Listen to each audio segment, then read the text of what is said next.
Mit navn er Peter Bæk, og jeg er chef for Business Finance i WhiteAway Group.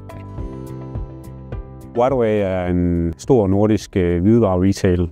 En af de ting, vi kigger ind i, det er demand planning, fordi der er lang lead time på hvidevarer. Og derfor er det vigtigt at have hele tiden opdateret salgsforecast, så vores indkøbsafdeling ved, hvor meget det skal købe ind.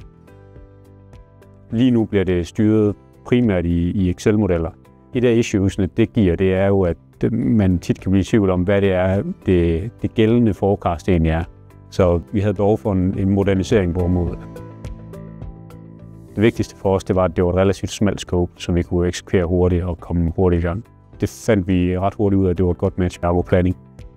Vi var enige om, hvad det var, vi ville. Der var ikke nogen, der prøvede at sælge en masse ekstra funktionalitet ind. Vi fik lavet en projektplan, som var utrolig hurtig at gennemføre.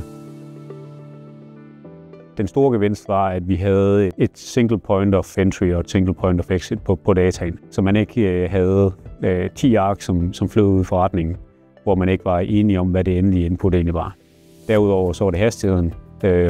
Vi kunne lave inputtet og trykke opdatere på modellerne, og så havde vi et foreløbigt resultat 2 minutter senere. Integrationen af Argo Planning blev et easy win for os, fordi hele vores dataplatform og frontend foregår i Power BI. På lang sigt så har vi mange planer på området. Vi vil gerne lave nogle rullende forecast, som vi kan opdatere på månedsbasis. Vi vil gerne kunne forecast vores balance og cashflow. Så det vi gerne vil med Argo Planning-løsningen på sigt også, det er at kunne få skabt den her gennemsigtighed og transparens og have sådan en single set of numbers, som forretningen kan stole på, og hvor de ved, at det har finance stamp of approval, som man kan sige, så det ligesom er klar over, at det er det, vi løber efter.